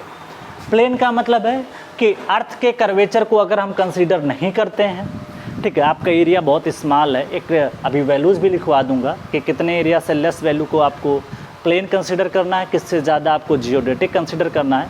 कई बुकों में कुछ लिखा है, मैं उसी हिसाब से आपको सारे रिजल्ट बता दूंगा। एग्ज़ाम के हिसाब से कैसे लगाना है, जनरली कैसे कितना बात करना है, सबके बारे में बात कर देंगे। ठीक है, तो प्लेन सर्वेइंग में जो है आपको एरिया, जो सरफेस का, जो अर्थ का जियोडेटिक सरफेस, जो कर्वेचर है अर्थ का, उसको अगर हम कंसीडर नहीं करते हैं, मतलब आपका एरिया अगर बहुत स्मॉल है तो उसको अर्थ के कर्वेचर को नहीं कंसीडर करते हैं। जब अर्थ के कर्वेचर को कंसीडर नहीं करते हैं तो इसे बोला जाता है प्लेन सर्वे। और जब अर्थ के कर्वेचर को कंसीडर करते हैं, जब आपका एरिया टू बी सर्वे बहुत लार्ज होता है, तो वहाँ पे अर्थ के कर्वेचर को कंसीडर करना पड़ता है। अगर आप नहीं कंसीडर करोगे तो आपकी एक्यूरेसी और प्रिसाइज वर्क आपका नहीं हो पाएगा। तो इसीलिए मैंने लिखा है दो चीज़ों पे वो डिपेंड करता है, एरिया पे कितना आप सर्वे कर रहे हो, दूसरा आपका डिग्री पे भी। तो यहाँ पे जो भी एरिया लिखा, यहाँ पे या तो आपका एरिया जो भी लिखा, ठीक है, या तो स्मॉल होगा या तो लार्ज होगा, लार्ज या स्मॉल। ठीक है, दो बातों पे यहाँ पे समझ में आ सकता है। That's clear. तो सबसे पहले हम बात कर लेते हैं, दैट इज प्लेन सर्वे की बात करते हैं। ठीक है, plane survey, that is plane survey. इसमें हम लोग बात करते हैं, it is that type of surveying, it is, पहला पॉइंट है, it is that type of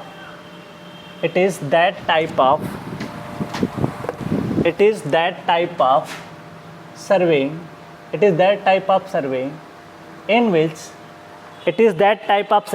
in which the measurement, that type of surveying in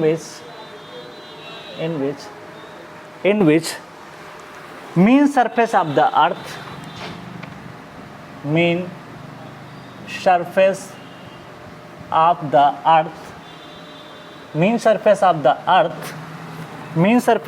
earth, is considered as plane। आप उसको प्लेन मान के चलोगे तो उसे प्लेन सर्विंग बोलोगे। तो जो भी इसका सरफेस होगा, सपोज दैट ये इसका सरफेस है इस तरीके से अर्थ, तो अगर इसको आप प्लेन मान लेते हो कि मान ले यहाँ पे एक पॉइंट यहाँ पे, तो ये आपको प्लेन दिखाई पड़ेगा। लेकिन यही चीज़ अगर आप बहुत लार्ज एरिया यहाँ से लेकर के, कोई ए बी पॉइंट यहाँ पे था, कोई दूसरा पॉइंट ए बी आप यहाँ से लेकर के यहाँ पे ले रहे हो, मतलब ये डिस्टेंस बहुत ज़्यादा हो गई है। एक लिमिटेड होता है, अभी क्राइटेरिया लिखवा दूंगा, तो इसमें आप निगलेक्ट नहीं कर पाओगे अर्थ के कर्वेचर को, तो इसमें आपको जियोडेटिक कंसीडर करना पड़ेगा। जब स्मॉल एरिया होगा उसके लिए बता दूंगा कितना लेंथ में अंतर आता है, कि कर्व लेंथ कितनी होती है, स्ट्रेट लेंथ कितनी होती है, सबके बारे में डिस्कस करूंगा। इस पर भी ऑब्जेक्टिव क्वेश्चन निकल के आता है। ठीक है, चल नेक्स्ट बात करते हैं, दैट इज, तो नेक्स्ट पॉइंट है, दैट इज दूसरा पॉइंट है, यहाँ पे निकल के आता है, it is done for small area. ध्यान दीजिएगा, ये जो सर्वे किया जाता है, it is done for small area, it is done for small area. किसके लिए किया जाता है? Small area and the curvature of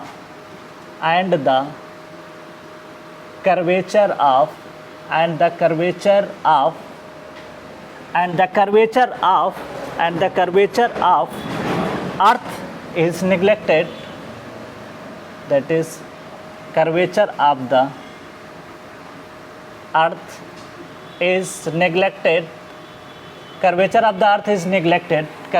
the earth is neglected, ठीक है, that is earth is assumed as, that is earth is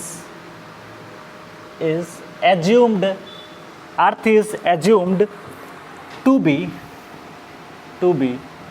flat surface. क्या मान के चलते हैं? Flat surface. ठीक है, तो यहाँ पे जो डिस्टेंस, अगर इसको हम फ्लैट नहीं मान सकते, अगर डिस्टेंस बहुत कम होगी, इसको फ्लैट माना जा सकता है। ठीक है, बस आपको डिफिनीशन समझना है, थोड़ा डायग्राम ध्यान रखना है, क्वेश्चन निकल जाएगा। बहुत टफ ही नहीं है ये सब, वैसे भी आपने ऑफलाइन में कुछ तो पढ़ ही रखा होगा। शुरुआत में सर ने मुझे लगता है कि जो भी आपका कंपास तक पहुंचा दिया था आपको, फिर से दोबारा रिवीजन होता जा रहा है। बाकी सर्वे आपने खुद से भी पढ़ रखा होगा। चलो, इसमें एरिया जो कंसीडर करते हैं, एरिया जो माना जाता है, एरिया दैट इज़, ये एरिया अगर आपका लेस देन होता है, दैट इज़ जो भी एरिया सर्वे कर रहे हो 195.5 किलोमीटर स्क्वायर। मैं आपको ये भी बता दूंगा, एग्ज़ाम में अगर 195.5 नहीं भी है तब भी कुछ लोग इसको अलग वैल्यू मानते हैं। अब बता दूंगा क्या मानते हैं। अगर 195 से एरिया कम हुआ तो इसका जो आंसर होगा ना, वो आपका प्लेन सर्वे करोगे। लेकिन 195 NPTEL ने इसको 200 मान के रखा है। जो NPTEL है, NPTEL जो आपका पढ़ाया जाता है, ऑनलाइन कोर्सेज रहता है, जो IITs के प्रोफेसर पढ़ाते हैं, उन्होंने इसको जो एरिया को माना ना, वो एरिया लगभग कितना मान के चलते हैं, वो 200 से कंपेरिजन करते हैं। 200 किलोमीटर से कम होगा या ज़्यादा होगा, 200 से कम होगा तो इसको ये मानेंगे, तो कोई फ़र्क नहीं पड़ता। दो ऑप्शन तो करीब देगा नहीं कभी कि 195 भी दे दे, 200 दे दे, या तो 195 देगा या हो सकता है कुछ और वैल्यू दे, 240, 250, 260, तो उसको भी देखेंगे। तो ये आपका NPTEL माना था। मैं आगे चल के इसको नोट के फॉर्म में लिखा दूंगा, अभी लिखने की ज़रूरत नहीं है। ठीक है, अलग से मैं लिखा दूंगा, तो इस चीज़ को ध्यान रखिएगा। और नेक्स्ट पॉइंट है, it is done for local survey. जो ये हम लोग करते हैं, it is done for local survey. Local survey का मतलब जो आसपास के सर्वे, जो फील्ड पे काम होते रहते हैं, कोई रेलवे ट्रैक बनना है, ये सब कुछ बनना है, इसे लोकल सर्वे ही बोलते हैं। ठीक है, रेलवे ट्रैक बनना है या कोई और भी बिल्डिंग बन रही है तो ये लोकल सर्वे में आ जाता है। रोड बन रही है, लोकल सर्वे। लेकिन मान लें इंडिया का मैप तैयार करना है तो उसमें तो आपको बहुत ज़्यादा डिस्टेंस कवर करनी पड़ेगी। मान लें जम्मू कश्मीर से लेकर कन्याकुमारी तक कितना किलोमीटर होता है? 2900 समथिंग, 3000 के आसपास है। तो 3000 किलोमीटर में क्या निगलेक्ट कर पाओगे अर्थ के कर्वेचर को? नहीं कर पाओगे। इसका मतलब वहाँ पे आपको अर्थ के कर्वेचर को लेना पड़ेगा, वहाँ पे आप प्लेन सर्वे नहीं कर पाओगे। तो वहाँ पे आपको जैसे मैप को प्रिपेयर करना है, ठीक है, बहुत ज़्यादा हाई प्रिसीजन चाहिए, तो वहाँ पे प्लेन सर्वे नहीं करते, वहाँ पे जियोडेटिक सर्वे करते हैं। ओके, चलो, it is done for the local survey. Next है, फिफ्थ पॉइंट है, that is all triangle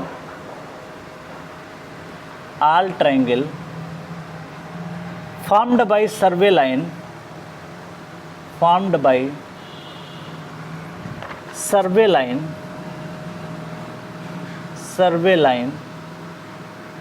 lines are considered as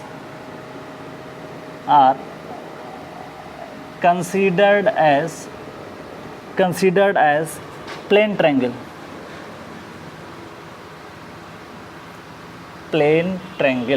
ठीक है, it is use plane trigonometry. अब देखो, प्लेन ट्रायंगल बनेगा तो इसमें आप प्लेन ट्रिग्नोमेट्री भी लगा सकते हो। Plane trigonometry simple sine theta cos theta. ठीक है, it uses plane trigonometry, it uses plane trigonometry. ठीक है, तो इसमें प्लेन ट्रिग्नोमेट्री आप इसमें लगा सकते हो। ठीक है, चल नेक्स्ट बात करेंगे। पहले आप इसको नोट डाउन कर लें, फिर हम जियोडेटिक के बारे में बात करते हैं।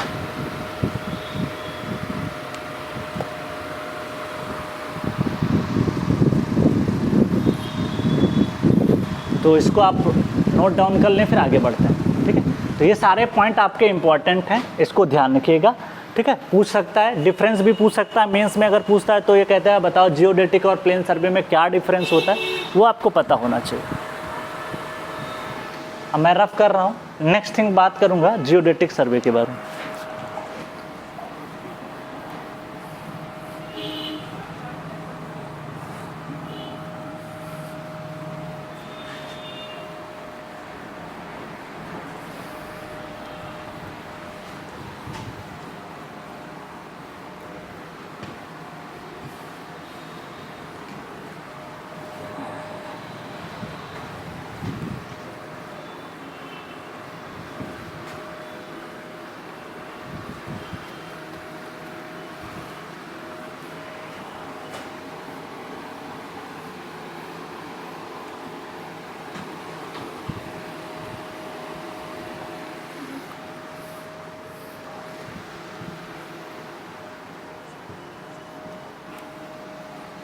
चलो आगे बात करते हैं।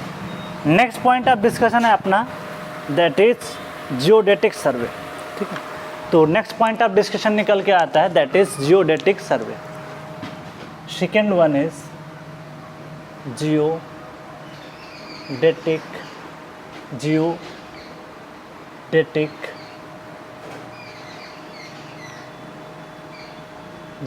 सर्वे। जियो का अर्थ में नाम लिखा हुआ है, जियोडेटिक। जियो का मतलब है अर्थ के कर्वेचर को कंसीडर करना, जियो का मतलब अर्थ होता है। ठीक है, तो इसने नाम में लिख दिया है, that is geodetic survey. Just अभी स्टार्ट करते हैं, थोड़ा सा आप हेडिंग लिख लो, फिर हम स्टार्ट करते हैं। ठीक है, इसके बाद में स्टार्ट करते हैं।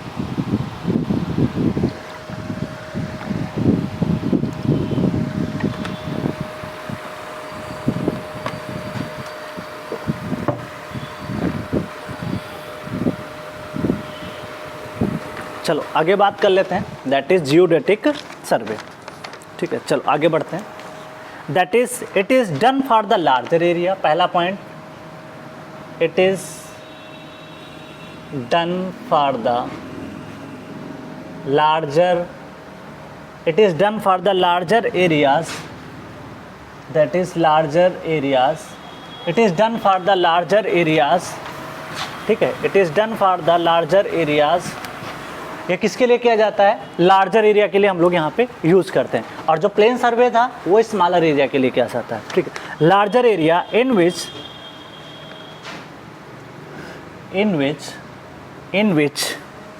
The earth surface, in which the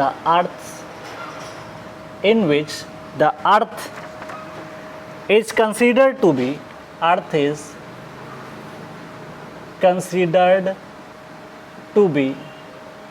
considered to be a curved surface,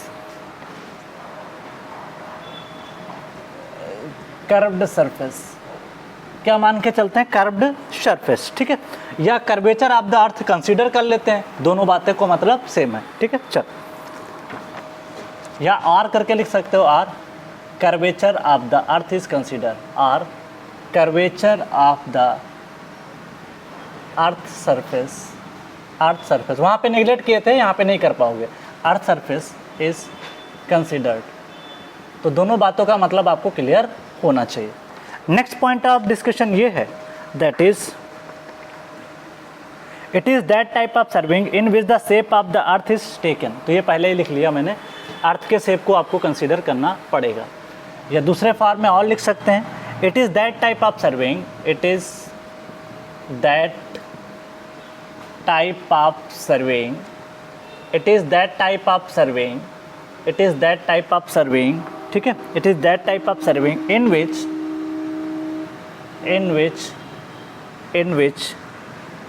the shape of the earth, the shape of the earth, the shape of the earth is taken into account, earth is taken into account, इसको लेना पड़ेगा आपको। ठीक है, taken into the account. इसमें जो area लेना है, third point, area is greater than or equal to 195.5 kilo newton. अगर इससे एरिया ज़्यादा हुआ तो आपको क्या कंसिडर करना पड़ेगा कि आपका अगर एरिया जो भी सर्वे कर रहे हो वो इससे ज़्यादा निकल के अगर आता है, जैसे सपोज लेंथ है, ये विड्थ है, सबको एरिया को मिला करके अगर वो 195 से अगर मान लें लेंथ इंटू विड्थ का मल्टीप्लाई करने पर ये 195.5 से ज़्यादा हुआ, तब आपको अर्थ के कर्वेचर को कंसीडर करना पड़ेगा। ठीक है, इट इज़ डन फॉर, ये कौन करता है इसको भी दिखा देते हैं। Fourth point, it is done by the survey of India. जब आपको मैप पे बनाना होगा, it is done by survey of India, it is done by survey of India to determine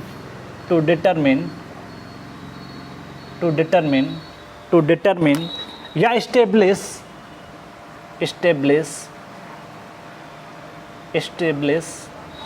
establish control point throughout the country, control point through out the country. इसका मतलब जानते हो क्या हुआ? कंट्रोल पॉइंट का मतलब होता है जहाँ से आप कोई रेफरेंस मानते हो, जैसे RL मान लेते हो, बेंचमार्क मानते हो ना। वैसे तो इंडिया में पहले तो कराची में हुआ करता था, बाद में आपका मुंबई हाई में आ गया, ठीक है, जो आपका कोस्ट पे पड़ता है मुंबई के जस्ट हाई। तो वहाँ से हम लोग इंडिया का जो मीन सी लेवल कंसिडर करते हैं। वहीं से हम लोग क्या किए, ऑल इंडिया लेवल पे जहाँ भी मेन सेंटर थे, दिल्ली है, ठीक है, या दिल्ली है, पुणे है, मध्य प्रदेश है, भोपाल है, उन सब का हम लोगों ने क्या किया, कंट्रोल पॉइंट बना लिया। और जो भी सर्वे करना होता है, जैसे सपोज दैट आपने प्रयाग स्टेशन को एक कंट्रोल पॉइंट मान लेते हैं, ठीक। वहाँ से सपोज दैट आपकी कोचिंग द इंजीनियर्स है, वो कितना उसका लेवल है, ऊपर नीचे है, वो ये बताएगा आपको। कंट्रोल पॉइंट से आप डिसाइड करोगे। तो कंट्रोल पॉइंट कुछ भी नहीं होता है। एक रेलवे, आपने रेलवे स्टेशन पे जाना, लिखा होगा समुद्र तल से इतनी ऊंचाई पे है। तो आपने प्रैक्टिकली भी देख सकते हो कि जब समुद्र तल से इतनी ऊंचाई पे, वो हर जगह नहीं लिखा मिलेगा, आपके घर के सामने नहीं लिखा होगा। जहाँ पे मेन आपके स्ट्रक्चर्स होंगे, रेलवे ट्रैक हो सकता है, बड़ी बड़ी बिल्डिंगें होंगी, वहाँ पे आपको लिखा मिलेगा, ठीक है। तो मीन सी लेवल से कितना ऊंचाई पे। तो जितने भी गवर्नमेंट के प्रोजेक्ट्स होते हैं बड़े बड़े, वहाँ पे आपको दिखाई पड़ जाएगा, ठीक है। फिर ठीक है, जैसे मान लिया कि आपका मेन, जैसे आपका जो प्रयाग स्टेशन है, वहाँ पर मीन सी लेवल पता है, उसके रिस्पेक्ट में आप क्या कर सकते हो, उसको एक RL मान सकते हो, बेंचमार्क मान सकते हो। वहाँ से आप किसी भी का चीज़ का लेवल बता सकते हो कि समुद्र तल से कितना नीचे, ऊपर, सब कुछ बता सकते हो। तो इसलिए कंट्री में मेंशन कर दिया जाता है। तो control point through out the country, ठीक है। It uses spherical trigonometry. It uses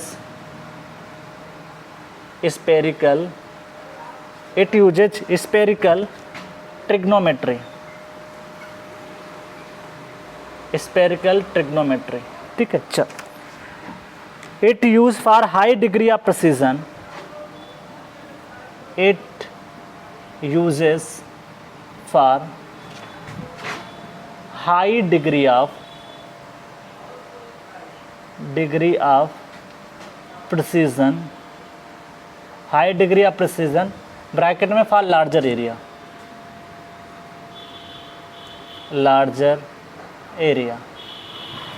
ठीक है, लार्जर एरिया। चलो कुछ और बातें कर लेते हैं। देखो यहाँ पे कुछ बातें मैं बता रहा हूँ जो इम्पोर्टेंट है, उनको ध्यान रखना है। क्या इम्पोर्टेंट है नोट करके बता देता हूँ। वैसे तो 195 कंसिडर किया गया, लेकिन जो NPTEL है ना, उन्होंने ये माना था, इन्होंने जो माना, NPTEL ने, जो लेक्चर्स ऑनलाइन IIT प्रोफेसर देते हैं, उन्होंने एरिया को अप्रॉक्सीमेट जो है 200 किलोमीटर के आसपास माना कि इससे ज़्यादा होगा तो आपका जो है जियोडेटिक होगा, इससे कम होगा तो प्लेन सर्वे होगा। इसके अलावा भी आपको एग्ज़ाम में ध्यान रखिएगा, अगर 195 ऑप्शन में नहीं है तो इसकी जो लार्जर वैल्यू ली जाती है, मतलब जो मैक्सिमम वैल्यू आपको कंसीडर करना है, वो एरिया आपको ध्यान देना है, दैट इज़ 260। दैट इज़, अगर इससे ज़्यादा हुआ, दैट इज़, ऐसा लिख देता हूँ, दिस इज़ ग्रेटर दैन, एक तो 200 हो सकता है और दूसरा जो A की वैल्यू, या यहाँ पे ऐसा लिख दो, A इज़ ग्रेटर दैन 200 और A इज़ ग्रेटर दैन, अगर मान ले 260, 250 से लेकर के कई ऑप्शन में आपको ये भी मिल सकता है किलोमीटर स्क्वायर। अगर इससे ज़्यादा है तो आपको जियोडेटिक कंसिडर करना है। क्या कंसिडर करना है? जियोडेटिक सर्वे। तो ये बात का ध्यान रखना, अकॉर्डिंग टू ऑप्शन भी कई बार काम करना पड़ता है, ठीक है। ऐसा नहीं है कि हर बुक में यही लिखा हुआ है। 190.5 जो है एक स्टैंडर्ड ज़्यादातर आंसर आपको मिल जाएगा। अगर ये ऑप्शन में नहीं दिया है तो या तो आपको दिया होगा ऑप्शन में 250 या 260 दिया होगा, तो आप 260 पे टिक कर सकते हो। मतलब 260 से ज़्यादा अगर होगा तो आपका जियोडेटिक में कंसिडर किया जाएगा, 260 से कम होगा तो प्लेन। ये तब के लिए है जब ऑप्शन, बाकी अगर आपको ऑप्शन में 195 दिया तो आपको लगा सकते हो। क्लियर? इस चीज़ को थोड़ा सा एग्जाम में अच्छे से ध्यान रखिएगा। तो ये बातें आपके लिए इंपॉर्टेंट हैं, आपको सिचुएशन के हिसाब से भी काम करना पड़ेगा। कुछ बातें और निकल के आती हैं जो बहुत ही ज़्यादा इंपॉर्टेंट हैं। जो अर्थ का कर्वेचर है, यहाँ पे नोट करके मैं मेंशन कर देता हूँ, इस पर भी डायरेक्टली क्वेश्चन पूछा है। नोट नंबर 2, नोट नंबर 2 का मतलब ये हुआ कि अर्थ का, अगर जो अर्थ है ना हमारी, वो अगर 12 किलोमीटर कर्वेचर फॉलो करती है, मतलब 12 किलोमीटर, अगर वो 12 किलोमीटर इसकी हॉरिजॉन्टल डिस्टेंस है, ये सपोज दैट इसकी डिस्टेंस 12 किलोमीटर है। अगर मैं इसको क्वाड को ज्वाइन करूं, ये अर्थ का कर्वेचर है, ठीक। अगर मैं इस पॉइंट A को पॉइंट B से ज्वाइन कर देता हूं, ये मान ले 12 किलोमीटर है, तो ये जो निकल के आता है ना, ये 12.00 करके निकल के 12 किलोमीटर का मतलब बताओ पहले। 12 किलोमीटर का हो गया 12,000 मीटर। 1 किलोमीटर 1,000 मीटर होता है, ठीक। तो यहाँ पे जो ये लेंथ जो निकल के आती है, ये 1 सेंटीमीटर लार्जर निकल के आती है, 1 सेंटीमीटर लार्जर, बस इतने लार्जर निकल के आती है। इस पे ऑब्जेक्टिव क्वेश्चन डायरेक्टली पूछ लेता है एग्जाम में, ठीक है। तो इस बात को भी मैं मेंशन यहाँ पे कर देता हूँ, ठीक है। तो 12 किलोमीटर पे जो है आपका जो निकल के आता है, तो यहाँ पे ध्यान रखिएगा, ये ग्राउंड है, सरफेस है, दिस इज जीएस है, और ये प्लेन है। ये प्लेन सर्वे अगर कंसिडर करोगे जियोडेटिक सर्वे में, that is geodetic survey. Geodetic survey में जो डिस्टेंस निकल के आएगी, दैट इज़ ये आपका सपोज दैट ये आपने निकाला 12 किलोमीटर, ठीक है। तो 12 किलोमीटर के हिसाब से हो गया। तो ये है प्लेन सर्वे के लिए, प्लेन सर्वे, ठीक है। तो ये 12,000 मीटर हो गया। ये 1 सेंटीमीटर, देखिए ये कर्वेचर लेंथ है, मतलब आप 12 किलोमीटर अगर दो पॉइंट्स के बीच में डिस्टेंस कंसीडर करते हो, तो जो कर्व लेंथ होगी ना, वो 1 सेंटीमीटर से ज़्यादा हो जाएगी। कितनी हो जाएगी? 1 सेंटीमीटर से ज़्यादा। सिमिलरली अगर आपकी लगभग 18 किलोमीटर या 18.5 किलोमीटर होता है, तो उस केस में 1.52 निकल के आता है। नेक्स्ट भी लिख देता हूँ, जैसे आपका मान लिया सपोज दैट कि आपकी यही ए बी डिस्टेंस जो है, मान लिया आपका 18.5 किलोमीटर है, ठीक है। तो उस केस में जो आपका कर्व लेंथ निकल के आएगा, जो कर्व लेंथ निकल के आता है, कर्व लेंथ कर्व्ड लेंथ, ये जो कर्व लेंथ है ए बी, ठीक है, that is curve length, that is A B. ये जो बढ़ के आती है, ये आपकी लगभग बढ़ के आती है, दैट इज़ 1.5 से 2 सेंटीमीटर। अभी इसको न्यूमेरिकल फॉर्म में भी लिखा देता हूँ, ठीक है। तो इस चीज़ को ध्यान रखिएगा। चल, तो आर्क लेंथ यहाँ पे ध्यान रखिएगा, इसको आर्क लेंथ बोल दो, कर्व लेंथ बोल दो या आर्क लेंथ बोल दो, कुछ भी लिख दो, कोई फ़र्क नहीं पड़ता। That is arc length, that is arc length, ठीक है। करस्पॉन्डिंग कॉर्ड इज़ 1.52, मतलब ये वाली जो कार्ड है ना, या तो इसको स्मॉलर बोल दो, ये वाली जो कार्ड है, ये लेंथ तो आप कह सकते हो arc length is 1 point greater हो जाएगी, greater than chord length. Chord length मतलब कॉर्ड लेंथ जानते हो किसको बोल लो? ये जो डॉट डॉट है ये कॉर्ड लेंथ है, ये जो है आर्क लेंथ है या कर्व लेंथ है। ये ज़्यादा निकल के, अगर 18 किलोमीटर आप चले जाते हो तो 18 किलोमीटर में आपका 1.52 सेंटीमीटर निकल के आता है, ठीक है। ये सर्वे करने पे पता चला, तो ऑब्जेक्टिव डायरेक्टली आपको मिलेगा। तो अगर मान लिया 12 किलोमीटर है, 12 किलोमीटर अगर है तो मैं यहाँ पे लिख देता हूँ, अगर ए बी आपका मान लिया कि ये 12 किलोमीटर आप कंसिडर कर रहे हो, तो 12 किलोमीटर में जो निकल के आता है वो 1 सेंटीमीटर निकल के आता है। तो डायरेक्टली याद कर सकते हो, अगर 1 सेंटीमीटर में मतलब 12 किलोमीटर में 1 सेंटीमीटर आता है तो 12 से 18 होता है। तो 12 कितना मतलब 18 में कितना डिफरेंस? 6 किलोमीटर का है, तो 6 किलोमीटर में आधे का तो डिफरेंस निकल के आएगा। तो 1.5 कर दीजिए, 0.5 और ऐड कर दीजिए, तो इस तरीके से आपका निकल के आ जाता है, ठीक है। तो इस तरीके से सारी चीज़ें हमने यहाँ पे की, ठीक। दूसरा यहाँ पे एक और नोट करके लिख सकता हूँ, दैट इज़ फॉर एरिया, मैं यहाँ पे नोट करके लिख रहा हूँ, फॉर एरिया इक्वल टू 195.5। अगर एरिया आपका 195.5 किलोमीटर स्क्वायर है, इसको हटा दो, इसको उधर साइड में लिखो, नहीं तो कन्फ्यूजन हो जाएगा। अगर इतना एरिया है तो इस केस में जो स्पेरिकल एक्सेस निकल के आएगा वो कितना आता है, ये भी इंपॉर्टेंट है। दैट इज स्पेरिकल एक्सेस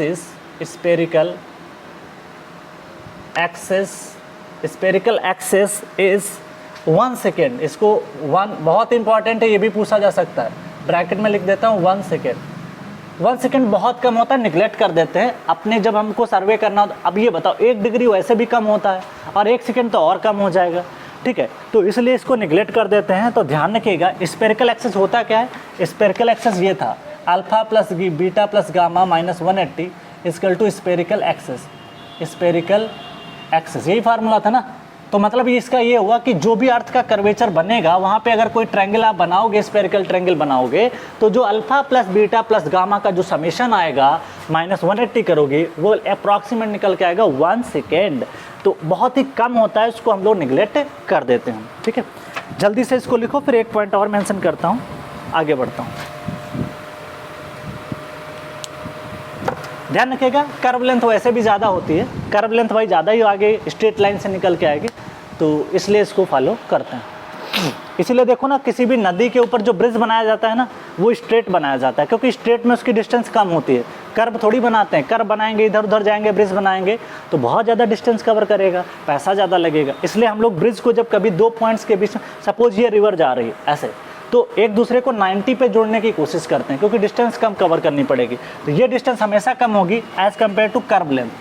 ठीक है, चलो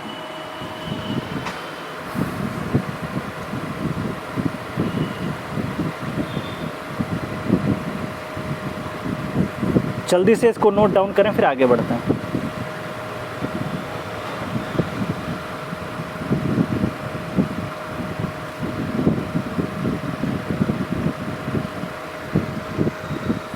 तो यहाँ पे सारी चीज़ें आपकी निकल के आ जाती हैं। तो it is done for survey of India, किसके लिए? To determine the control point, तो हो ही जाएगा, establish control point for the country. और लिख सकते हो prepare a map, preparation of map, preparation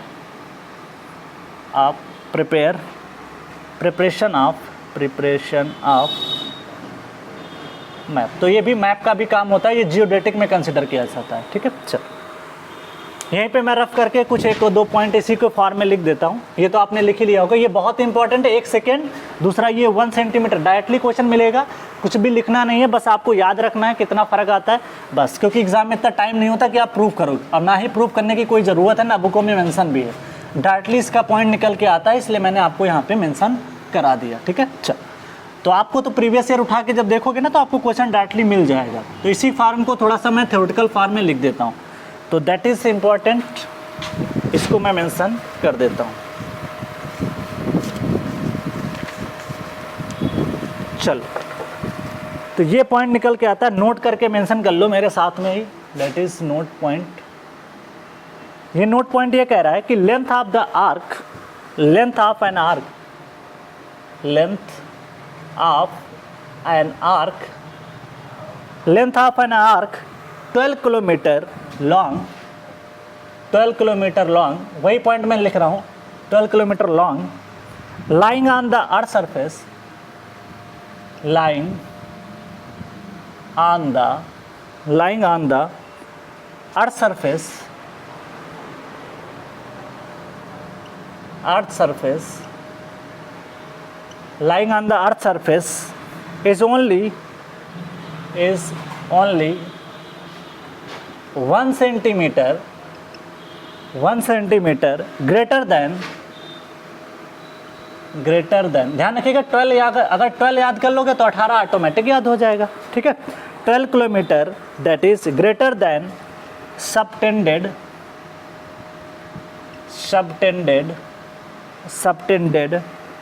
cord. Subtended chord थी ना, जो डॉट डॉट करके मैंने स्ट्रेट लाइन बनाई थी, उससे ये 1 सेंटीमीटर जो आएगी, कर्व लेंथ ज़्यादा आएगी। दूसरा पॉइंट लिख लेना, दैट इज़ फॉर 18.5 किलोमीटर के लिए जो है ये वैल्यू निकल के आती है 1.52 सेंटीमीटर। अब देखो ये सेंटीमीटर में ना, इसको मीटर में कन्वर्ट करो, देखो कितना आएगा। 1.52 को अगर मैं मीटर में कन्वर्ट करूँ तो 100 से डिवाइड करूँगा तो ये 0.00152 करके ऐसे ही निकल के आएगा। ठीक है, चल तो इतना अगर जोड़ोगे कितने में, अगर 12,000 मीटर में अगर आप जोड़ोगे तो कोई फ़र्क पड़ेगा? 0.0m52 करके कोई फ़र्क नहीं पड़ेगा, नेगलेक्ट कर देते ज़्यादातर, इसलिए इसको लिखा रहता है। ठीक है, चल और ये कहानी तो मैंने लिखा ही रखा है कि जो एक्सेस एंगल था वो तो मैंने लिखा दिया, उसको भी कहो तो लिखा दो। The difference between the sum of the angles of the plane triangle and the sum of the, that is जो भी स्फेरिकल ट्रायंगल है उस कितना निकल के आया था? 1 डिग्री। तो वो स्फेरिकल एक्सेस मैंने बता ही रखा है, उसको बार बार लिखने की ज़रूरत नहीं है, चाहो तो यहाँ पे लिख सकते हो स्फेरिकल एक्सेस। स्फेरिकल एक्सेस कितना निकल के आया था? 1 सेकेंड।